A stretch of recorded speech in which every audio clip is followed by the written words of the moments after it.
Hello students, हमारा chapter number 8 का हम आज एक्सरसाइज स्टार्ट करेंगे इस वीडियो के अंदर।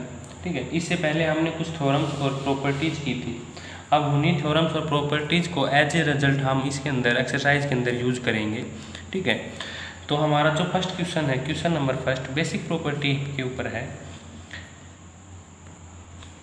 फर्स्ट क्वेश्चन क्या आया था? 3 angle of a quadrilateral are respectively equal to.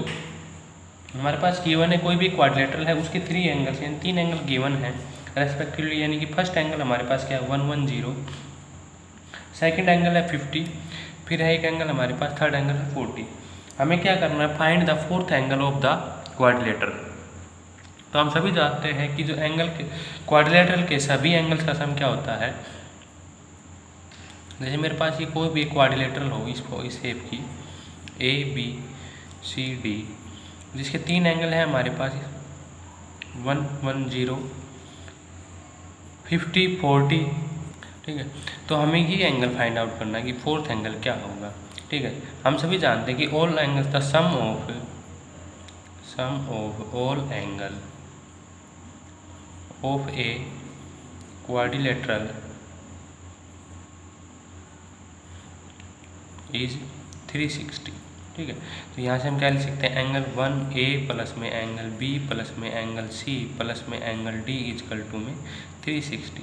सभी की वैल्यू यहाँ पे हम पुट करते हैं 110, 50 प्लस में 40 प्लस में एंगल D। हमें ये क्या करना है? फाइंड आउट करना है। तो यहाँ से एंगल D की वैल्यू क्या आ जाएगी मेरे पास?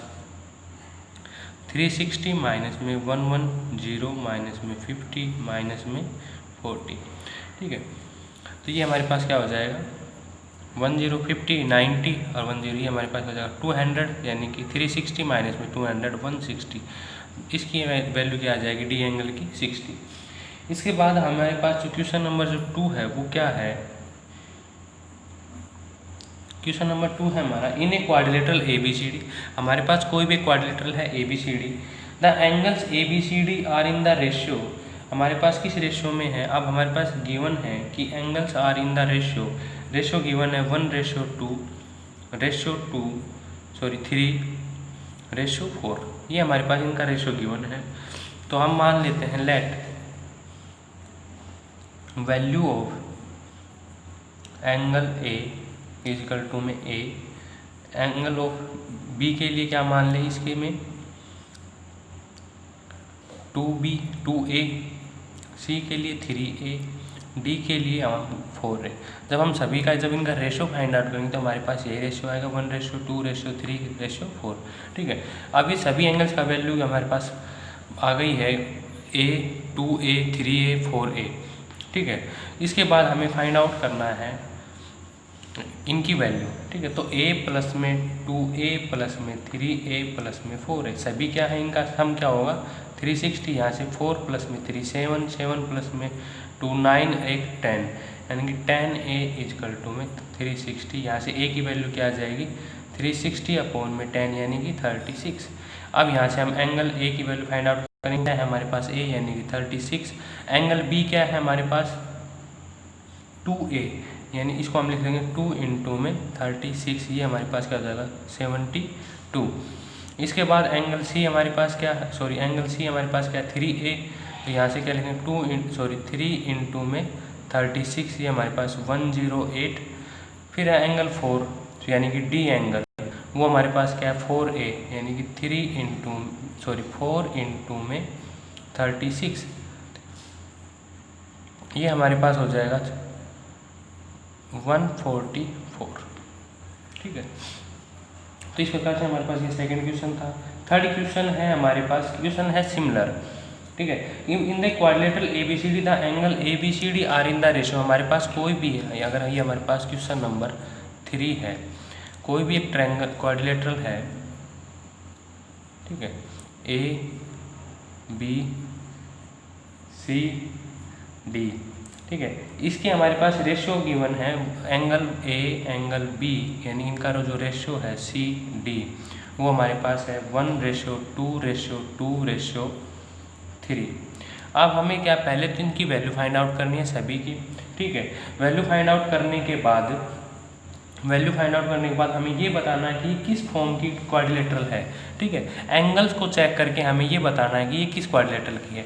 तो जो हमने जो क्वेश्चन नंबर जो 2 किया था, ठीक है, वो सभी क्वेश्चंस हमें यहाँ पे चेक करने हैं। उसी से क्वेश्चन नंबर 2 से हम क्या रख लेंगे ए, ये हमारे पास 2a हो जाएगा, ये भी 2a और ये 3a, ठीक है। तो यहाँ से जब ये 2a 3a इनको वैल्यू को जब हम इनका सम करके 360 के इक्वल रखेंगे तो सभी एंगल्स की वैल्यू फाइंड आउट कर लेंगे। वैल्यू फाइंड आउट करने के बाद हमारे पास जो ये एंगल 2 है और रेशो 2 है, इसका मतलब हमारे पास क्या आ जाएंगे, दो एंगल्स क्या आ जाएंगे, सेम आ जाएंगे। तो यहाँ से दो एंगल सेम होने के कारण ये हमारे पास क्या हो जाएगी, ट्रेपीजियम हो जाएगी, ठीक है। यानी कि ये क्वाड्रिलेटरल किस फॉर्म की होगी, एक स्पेशल क्वाड्रिलेटरल होगी, वो क्या होगी, ट्रेपीजियम होगी, ठीक है।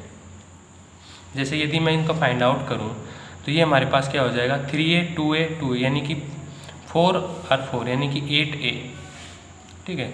8a इजिकल टू में 360, यहाँ से a की वैल्यू मेरे पास क्या आएगी 45, ठीक है। तो यहाँ से a की वैल्यू 45 आ गई, तो जो हमारा एंगल a है वो क्या हो जाएगा 45, b हमारा एंगल क्या हो जाएगा 90, c एंगल मेरा क्या हो जाएगा 90 और जो एंगल मेरे पास ये क्या हो जाएगा d एंगल 135 का, ठीक है। तो जो ये एंगल 90 और 90, यहाँ से अगर मैं इसको देखूँ एंगल 1 मेरा क्या है 45, ठीक है। यहाँ से एंगल मेरा क्या हो जाएगा ये 90, ठीक है, ये भी 90 और ये मेरे पास क्या हो जाए 135, ठीक है। अब ये दोनों एंगल क्या है, सेम है। ये जो लाइन CD है और ये जो AB है, इसका ये ट्रांसवर्सल होगा और ये हमारे पास 90 + 90 180, यानी कि कॉन्जुगेटिव होने से AB पैरेलल टू CD, यानी कि इस क्वाड्रिलेटरल की हमारे पास दो साइडें क्या हो जाएंगी, पैरेलल हो जाएंगी। तो ट्रेपेजियम के अंदर हमारे पास क्या होती है, कोई भी दो साइड क्या होती है उसकी पैरेलल होती हैं। तो यहाँ से जो मेरे पास जो गिवन जो क्वाड्रिलेटरल है ABCD वो क्या होगी, सो ABCD इज ए ट्रेपेजियम, ठीक है। ये हमारे पास ट्रेपेजियम हो जाएगा। इसके बाद हम क्वेश्चन नंबर 4 करते हैं।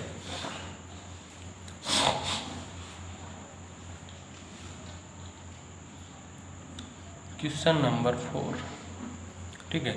तो हमारा जो क्वेश्चन नंबर 4 क्या है, in the adjoining figure ABCD is a parallelogram. हमारे पास एक फिगर गिवन है इस प्रकार से, मैं फिगर यहाँ पे बना लेता हूँ पहले, ठीक है।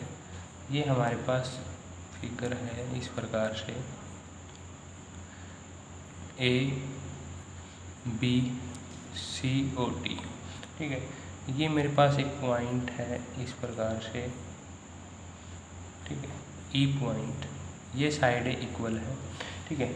ABCD is a parallelogram. ABCD क्या है, मेरे पास पैरेललोग्राम गिवन है।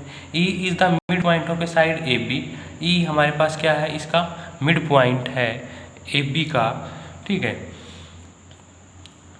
और इसके साथ मेरे पास गिवन है mid point of AB and CE, जो ये हमारे पास जो CE है ये क्या है, बाइसेक्ट द एंगल BCD, यानी कि जो ये जो कंप्लीट एंगल है इस एंगल को क्या कर सकता है, बाइसेक्ट करता है। तो मैं यहाँ पे एंगल 1 और एंगल 2 नाम दे दूँ इसको, यानी कि एंगल 1 और एंगल 2 क्या है, दोनों क्या है, इक्वल है, क्योंकि हमारे पास गिवन है CE is the bisect of angle BCD, यानी कि इस कंप्लीट एंगल को क्या करती है, ये बाइसेक्ट करती है। तब हमें प्रूव करना है। तो इससे पहले हम इसका गिवन लिख लेंगे। हमारे पास गिवन क्या क्या है, गिवन है हमारे पास ABCD इज ए पैरेललोग्राम, ठीक है, पैरेललोग्राम है, और E is the mid point of AB and CE bisect angle BCD। ये हमारे पास गिवन है। हमें प्रूव क्या करना है, हमें प्रूव करना है, फर्स्ट पार्ट है हमारा AE इजकल टू में AD, मतलब AE ये साइड किसके इक्वल हो जाए, AD के इक्वल हो जाए। सेकंड पार्ट है हमारा इसी के अंदर DE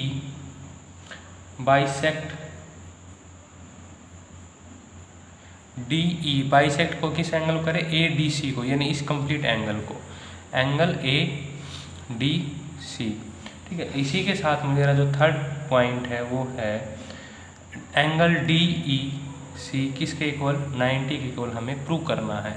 DEC, यानी कि ये एंगल हमें क्या करना है, 90 के इक्वल प्रूव करना है। ठीक है, तो प्रूफ देखें इसका। हमारे पास गिवन क्या है, ABCD is a parallelogram given है, और हमारे पास जो E है ये क्या है, इसका मिड पॉइंट है AB साइड का, और जो ये CE है ये क्या है, इसका बाइसेक्ट गिवन है। ठीक है, अब हमारे पास यदि ABCD क्या है, पैरेललोग्राम है, तो दैट मीन्स इसकी जो अपोजिट साइड है वो क्या है, इक्वल एंड पैरेलल। तो यहाँ से हम पैरेलल का यूज करते हैं रिजल्ट का, यानी कि AB पैरेलल टू CD, तो CE मेरा क्या हो जाएगा, ट्रांसवर्सल हो जाएगा। तो यहाँ से जो मैंने एंगल A लिया था, यहाँ से आप फिगर के अंदर देखना, जो ये एंगल A और एंगल ये वाला एंगल मेरा क्या हो जाएगा, इक्वल हो जाएंगे, क्योंकि अल्टरनेट एंगल्स हैं, यानी कि एंगल 1 इज इक्वल टू में ये एंगल 1 आ जाएगा। ठीक है, अब यहाँ से मेरे पास ये क्या आ गया, एंगल 1, और ये एंगल 1 और एंगल 2 ये क्या है, दोनों पहले से इक्वल गिवन है। तो यहाँ से मैं क्या कह सकता हूँ कि angle A is equal to में एंगल 2, ये दोनों क्या है, ये भी एंगल 1 है, यानी कि एंगल 1 इज इक्वल टू में एंगल 2। तो यहाँ से जब ये मेरे पास अपोजिट एंगल, ये एंगल इक्वल आ गए, तो इनके जो अपोजिट जो साइड होगी वो साइड मेरे क्या होंगी, इक्वल होंगी। ठीक है, एंगल्स अपोजिट साइड्स, ये हमारे पास क्या होता है, हमने ट्रायंगल का जो चैप्टर किया था इससे पहले 7th चैप्टर, उसके अंदर हमने प्रॉपर्टी पढ़ा था कि हमारे पास दो एंगल किसी ट्रायंगल के इक्वल हो तो इनके अपोजिट साइड क्या होंगी, इक्वल होंगे, यानी कि BE इक्वल हो जाएगी किसके, BC के। ठीक है, तो यहाँ से जब मेरे पास BE इक्वल हो गया BC के, तो BC किसके इक्वल है, AD के, तो मैं यहाँ से क्या कह सकता हूँ, AE इज इक्वल टू में AB। ठीक है, तो इस प्रकार से हम यहाँ से स्टार्ट करते हैं।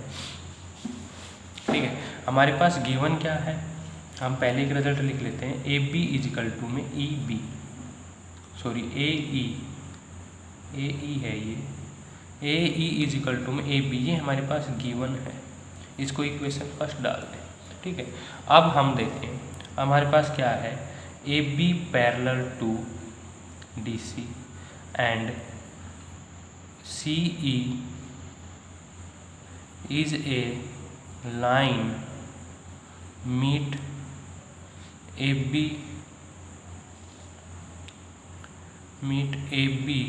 and DC at C and E रेस्पेक्टिवली।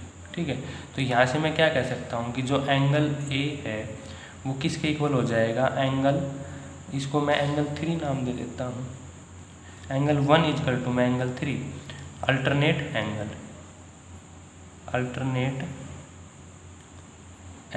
ठीक है, अब एंगल 1 इज इक्वल टू में एंगल 2 है, ये हमारे पास क्या है, गिवन है। ठीक है, तो यहाँ से इन दोनों से मैं क्या कह सकता हूँ, एंगल 2 इज इक्वल टू में एंगल 3। ठीक है, अब एंगल 2 और एंगल 3 हमारे पास इक्वल हो गए, तो यहाँ से मैं लिख सकता हूँ EB इज इक्वल टू में BC। ठीक है, इसको इक्वेशन 2 नाम दे दें, क्यों है, अपोजिट साइड्स आर इक्वल। ठीक है, opposite angle, opposite side are equal to, opposite angles are, क्या है, इसको हम लिख लें यहाँ से, side opposite to equal angle are equal. ठीक है, क्योंकि हमारे पास किसी भी ट्रायंगल्स के अंदर यदि दो एंगल्स हमारे पास इक्वल हैं तो इनके जो अपोजिट साइड है वो भी क्या होंगी, इक्वल होंगी। ठीक है, इसके बाद हम यहाँ से BC हमारे पास किसके इक्वल है, AD। ठीक है, यहाँ से इक्वेशन नंबर AD किसके इक्वल है, BC के। ठीक है, तो यहाँ से क्यों, opposite side of parallelogram, opposite side of parallelogram. ठीक है, इसको इक्वेशन नंबर 3 देते हैं। अब इन तीनों इक्वेशन का यूज करना है, हमारे पास क्या आ गया, AD किसके इक्वल आ गया, BC के। ठीक है, यहाँ से देखते हैं, AD हमारा किसके इक्वल आ गया, BC के, और BC किसके इक्वल है, EB के, और EB किसके इक्वल है, AE के, क्योंकि ये दोनों साइड पहले ही हमारे पास गिवन है, AE इज इक्वल टू में EB, और EB किसके इक्वल है, BC के। तो मैं यहाँ से क्या कह सकता हूँ कि AE किसके इक्वल हो जाएगा, AD के। ठीक है भाई, EB हमारे पास किसके इक्वल है, AE से, और यहाँ से बी ई किसके इक्वल है, बी सी के, और बी सी किसके इक्वल है, ए डी के। तो यहाँ से मैं कह सकता हूँ कि फ्रॉम इक्वेशन फर्स्ट सेकंड और third, from equation first second and third, मैं यहाँ से कह सकता हूँ कि ए डी इक्वल टू ए ई। ठीक है, यही हमें फर्स्ट केस के अंदर प्रूव करना था। इसके बाद D E bisect angle this, यानी कि ये एंगल हमारे पास क्या करे, इसको बाइसेक्ट करे। ठीक है, अब बाइसेक्ट करना है तो स्टूडेंट अब हमें करना है इसका second part, D E bisect the angle A D C, यानी कि ये जो डी ई साइड है इस एंगल को क्या करे, बाइसेक्ट करे। तो मैं यहाँ पर हमारे पास 1 2 3 नाम यहाँ पे डाल चुका हूँ। इसके बाद मैं यहाँ पे नाम डाल देता हूँ 4, ये हमारे पास हो जाए 5, और ये एंगल हमारे पास क्या हो जाए, 6 हो जाए। ठीक है, तो यहाँ से जब हमने इसको ये नाम डाल दिया है और हमने इसका जो फर्स्ट पार्ट था A E equal to A D हम प्रूव कर चुके हैं इस पार्ट फर्स्ट के अंदर। तो यहाँ से मैं क्या कह सकता हूँ कि ये दोनों एंगल्स पे क्या होंगे, इक्वल होंगे। ठीक है, angles opposite to equal sides are equal. ठीक है, अभी हमारे पास जो हमने इससे पहले जो रिजल्ट इसका कन्वर्स पार्ट है ये। ठीक है, अगर साइडें इक्वल है तो एंगल्स भी हमारे पास इक्वल होंगे, यदि एंगल इक्वल है तो साइडें इक्वल होंगी। ठीक है, ये रिजल्ट हमने 6th चैप्टर के अंदर किया था। तो मैं यहाँ से क्या कर सकता हूँ भाई, हमारे पास क्या है, हमने ये प्रूव कर चुके हैं ए ई इजिकल टू में ए डी। ठीक है, प्रूव्ड अबाउट। ठीक है, तो यहाँ से मैं क्या लिख सकता हूँ, एंगल 4 इजिकल टू में एंगल 6। ठीक है, फिर इसके बाद मैं क्या लिखता हूँ, हमारे पास A B parallel to D C. ठीक है, ये हमारे पास पैरेलल है, and D E is a line meet D C at and A B at D and E. ठीक है, तो यहाँ से जो मेरे पास क्या हो जाएगा, एंगल 5 इजिकल टू में एंगल 6 अल्टरनेट एंगल। ठीक है, अब इसको इक्वेशन नंबर मैं 3 इक्वेशन तक यूज करूँगा, इसको इक्वेशन नंबर 4 और इसको इक्वेशन नंबर 5 दे देता हूँ। ठीक है, तो यहाँ से 4 और 5 से हमारे पास क्या आ जाता है, एंगल 4 और 5 से, यानी कि इक्वेशन फ्रॉम इक्वेशन 4 एंड 5। ठीक है भाई, एंगल 4 किसके इक्वल है, एंगल 6 के इक्वल है, और एंगल 5 किसके इक्वल है, एंगल 6 से। तो यहाँ से मैं क्या लिख सकता हूँ, एंगल 4 इजिकल टू में एंगल 5। ठीक है, इसका मीनिंग क्या हुआ कि मेरे पास एंगल 4 इजिकल टू में 5 हमारी फिगर के अंदर, यहाँ से क्या मैं क्या लिख सकता हूँ, D E, so D E bisect angle A D C. ठीक है, ये हमारे पास रिजल्ट हो गया। इसके बाद हम एक बार फिर से फिगर को दोबारा देखें। ठीक, फिगर को दोबारा देख रहे हैं। अब हमें क्या करना, हमने फर्स्ट पार्ट और सेकंड पार्ट दोनों प्रूव कर लिया। अब हमें क्या करना, थर्ड पार्ट, यानी कि एंगल डी ई सी 90 के इक्वल प्रूव करना है। यानी कि ये एंगल हमें क्या करना है, 90 के इक्वल प्रूव करना है। ठीक है, तो इसको 90 के इक्वल प्रूव कैसे करेंगे, यहाँ से हमारे पास क्या आता है, अगर हम इस ट्रायंगल की बात करें डी सी ई की। ठीक है, 4 प्लस में 1 प्लस में दिस एंगल हमारे पास क्या होता है, 180। ठीक है, या फिर हम इस लीनियर पेयर की बात करें, ये लीनियर पेयर भी हमारे पास क्या आएगा, 180 का होगा, यानी कि एंगल 3 प्लस में एंगल 6 और दिस एंगल हमारे पास क्या है, 90। लेकिन यहाँ से अगर हम देखें, रिजल्ट यूज करें कि हमारे पास ए बी सी डी क्या है, एक पैरेललोग्राम है। ठीक है, तो पैरेललोग्राम के जो ये अपोजिट एंगल है, ठीक है, ये जो एंगल बी और एंगल डी है, ठीक है, ये दोनों क्या होते हैं, इक्वल होते हैं। ऐसे ही एंगल ए और एंगल सी हमारे पास क्या होते हैं, इक्वल होते हैं। ठीक है, तो यहाँ से मैं क्या कर सकता हूँ, जो ये मेरे पास एंगल ए और एंगल बी लेके चले हम यहाँ से। ठीक है, एंगल ए और बी, भाई ए डी और बी सी क्या है, पैरेलल साइड है। तो एंगल ए और एंगल बी का जो सम होगा वो हमारे पास क्या होगा, 180 है, क्योंकि ए बी ट्रांसवर्सल हो गया। ठीक, कंजुगेटिव इंटीरियर एंगल हमारे पास क्या होते हैं, सप्लीमेंट्री होते हैं। ठीक है, तो यहाँ से जो एंगल सी है वो मेरे किसके इक्वल होगा, एंगल सी किसके इक्वल है, एंगल ए के। ठीक है, ये इसका बाइसेक्टर है, तो जो एंगल 1 होगा उसको मैं क्या लिख सकता हूँ, हाफ ऑफ एंगल ए। इसी प्रकार से एंगल 5 को क्या लिख सकता हूँ, हाफ ऑफ एंगल बी। ठीक है, तो यहाँ से मैं एक रिजल्ट यूज करता हूँ पैरेललोग्राम का। ठीक है, पैरेललोग्राम का जो रिजल्ट है मेरा वो है कि A D parallel to B C, so angle A plus में एंगल बी किसके इक्वल होगा, 180 के। ठीक है, तो यहाँ से क्योंकि कंजुगेटिव इंटीरियर एंगल। तो यहाँ से मैं इसको हाफ कर लेता हूँ, एंगल A/2 प्लस में एंगल B/2 इजकल टू में 90। ठीक है, अब हमारे पास पैरेललोग्राम के अंदर जो एंगल था, यानी कि एंगल A इजकल टू में एंगल C, अपोजिट एंगल क्या होते हैं, इक्वल होते हैं। इसी प्रकार से एंगल B इजकल टू में एंगल D। ठीक है, यहाँ से जब एंगल जो हमारे 5 है, यानी कि एंगल जो A है, एंगल 1 किसके इक्वल है, एंगल A के हाफ के इक्वल है। एंगल 5 किसके इक्वल है, एंगल B के हाफ के इक्वल है। ठीक है, तो यहाँ से एक बार आप फिगर के अंदर देख सकते हैं दोबारा मैंने क्यों लिखा है, क्योंकि ये ABCD क्या है, मेरे पास एक पैरेललोग्राम है। एंगल ये हमारे पास एंगल A और एंगल C क्या होते हैं, इक्वल होते हैं। अपोजिट एंगलों के पैरेललोग्राम सारे इक्वल। और जो ये मेरे पास है, यानी कि एंगल A इजकल टू में एंगल C, और 1 और 2 क्या है, दोनों इक्वल हैं। तो यहाँ से मैं क्या लिख सकता हूँ कि एंगल 1 को एंगल हाफ का, यानी कि A का हाफ लिख सकता हूँ। इसी प्रकार से B और D इक्वल होंगे, और 5 को मैं क्या लिख सकता हूँ, एंगल B का हाफ लिख सकता हूँ। ठीक है, नाउ इन ट्रायंगल, इस ट्रायंगल के अंदर आ जाते हैं। ठीक है, अब ये जो हमारे पास ये जो रिजल्ट था angle A/2, now in triangle DEC। ठीक है, एंगल 1 प्लस में एंगल 5 प्लस में एंगल जो हमें फाइंड आउट करना है DEC, वो किसके इक्वल होगा, 180 के। ठीक है, एंगल A क्या है मेरे पास, एंगल A का हाफ, एंगल 5 क्या है, एंगल B का हाफ, प्लस में एंगल DEC इजकल टू में 180। ठीक है, यहाँ से ये मेरे पास, यहाँ से मैंने क्या निकाला है, 90 निकाला है। तो यहाँ से मैं क्या लिख सकता हूँ, एंगल DEC इजकल टू में 90। ठीक है भाई, ये वैल्यू जब मैं यहाँ पे 90 पुट करूँगा, ये इस साइड जाके 180 में से 90 माइनस हो जाएंगे, तो DEC की वैल्यू क्या आ जाएगी, 90। ठीक है, यही हमें इसके अंदर रिजल्ट प्रूव करना था। ठीक है, इसके बाद जो हमारे 5th और 6th जो क्वेश्चन हैं, वो दोनों ही क्वेश्चन क्या हैं, 4th क्वेश्चन के सिमिलर हैं। ठीक है, तो आपका होमवर्क यही रहेगा कि आपने एक्सरसाइज फर्स्ट के 6 क्वेश्चन करने हैं।